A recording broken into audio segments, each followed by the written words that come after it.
In this video, I'm gonna go over some of my best features on the iPhone. These are some hidden features, some tips and tricks. I use these personally on a daily basis, and I think it can help out a lot of other people too. So without wasting any more time, let's get started. The first thing we have is text replacement, and I gotta say this is one of my favorite features on iOS. Text replacement allows you to type out a few characters and it's automatically gonna phrase out whatever you have it set for.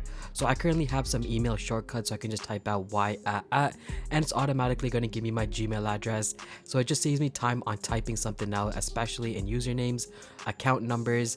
It just works for a lot of things. If you want to have a shortcut for an address, if you're constantly telling someone your address, you can just have a shortcut set up for your address. You can type out a few characters and it's automatically going to fill it out with whatever you have it set to. To set this up, you want to go into the settings application, go into general, scroll all the way down till you'll see keyboard, and inside here there's going to be an option for text replacement. On the top right hand corner there's going to be a plus icon. You just want to click on that, and now you have the option to type out the long phrase that you want to do. So for this one, I'm just going to type out good morning with an exclamation mark, and my shortcut is just going to be GMM.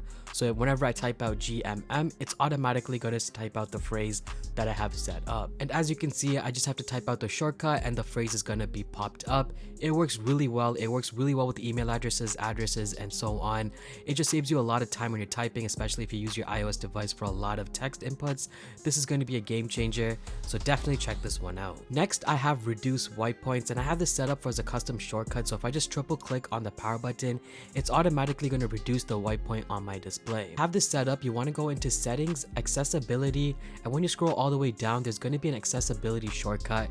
You can have this customized to a whole bunch of other options, but my favorite one has been reduce white points. It just makes the brightness level even lower, so if you're using your device at night and when you drop the brightness down it's still not dark enough, you can just reduce the white point and it's going to get even darker. And if you're looking at your device at night and you want the brightness to be even lower, reducing the white point will do just that. Next, we have reachability. If you have an iPhone Plus model or an iPhone Pro Max, you know when you're using your device with one hand, sometimes it's difficult to reach the top of the display. But if you just swipe down on the home bar, you could pull down the screen and use whatever is on top part of the display. This is really useful in the Maps application, sometimes in the settings application. Anytime you just want to bring something down to using it with one hand, reachability is very useful, especially on the bigger iPhone models. One of my favorite features in iOS has to be the spotlight search. I use a spotlight search for pretty much everything. As you can see, I don't keep a lot of applications on my home screen. I just use spotlight search in order to access different applications, and the spotlight search is just not only for those. You can do other shortcuts as well. You can track your flight information, you can turn on system settings if you want to do Bluetooth, airplane mode, or anything like that. You can customize all of that in just a spotlight search. It's really my go-to solution for a lot of stuff on my device. And not only can you use this on your home screen, but you can also use it on your lock screen given that Face ID is authenticated. Then you can search up any of these informations directly on your lock screen through spotlight search. One of the best things is that it also has conversions and currency conversions built into the spotlight search. So if you want to convert currency, you can do that directly within spotlight search. If you want to convert units of measurements from like kilogram to ounces or anything like that, you can do that all right within the spotlight search. So you no longer have to go into Google, or you don't have to ask Siri to do that as well. You can just go into spotlight search and have everything filled out for you. It's just my go-to method for searching anything on my device and practically doing anything on my iOS device. Next, we have a quicker way of clearing out your notifications in the notification center. Previously, you can just swipe across certain notifications and have it cleared out. But if you hold on to the little X icon, you now have an option to clear all notifications all at once with just one click. Next, we have back tap, and this is one of my favorite gestures that I can do on my device in order to get some shortcuts. So right now, if I double tap the back of my device, it's automatically going to pop up the control center, which is just a little bit faster for me to bring down the control center anytime I just don't want to swipe down. It's just another way of invoking the control center. In order to set this, you want to go into settings, accessibility, and you want to go into the touch option, and at the bottom there's going to be an option for back tap. You have the option of doing a double tap or a triple tap. I currently have the double tap tap set to the control center, but there's different options that you can choose right within the settings. I also have my triple tap enabled for lowering the volume, so anytime I triple tap on the back, it's automatically just going to reduce the volume. And you can see right now I have it set up for the flashlight as well for double tap, so anytime I double tap, the flashlight will go on, and once I double tap again, it will just turn it off. There's different shortcuts that you can choose between, but that's a really cool feature that's available on iPhones, which is back tap. Next, we have a music timer.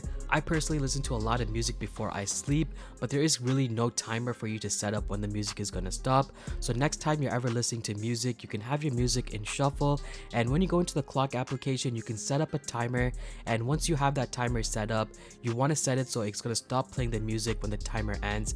So right now, if I go into the clock application, go into the timer section, I can add a brand new timer for, let's say, 15 minutes, and when the timer ends, I currently have it set to stop playing, which is automatically going to stop playing whatever I'm listening to. So that's a quicker way of having a music on a timer on your iOS device. Next, we have the option to mirror the front camera on your iOS device. Right now, if you go into the camera, by default, it's not going to be mirrored, but if you want to turn this on, you can go into settings, go into the camera options, and there's going to be a toggle for mirroring the front camera.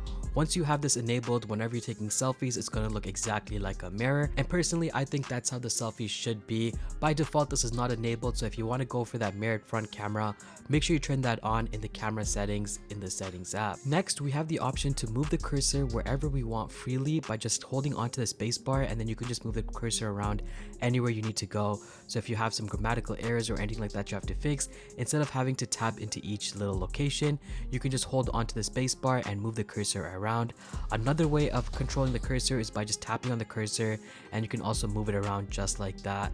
If you're doing a long paragraph or a long text message or just typing on your iPhone or iPad, this is going to be really useful to move the cursor around, especially because it kind of works like a mouse, so you can just move the cursor around anywhere you need to go instead of having to tap in different locations and trying to troubleshoot which way it's going to be going.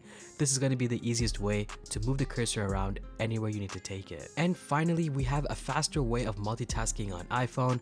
Previously, if you're in an application and you want to go into multitasking, you can just drag up on the home bar and you can go into multitasking, but now you can actually just swipe across left or right on the home bar and it'll take you into the previous applications that were open. It just makes multitasking a lot faster. I personally haven't been using this as much, but as I've discovered this, it is something that's very useful, especially if you're in between two applications and you just want to quickly switch back and forth.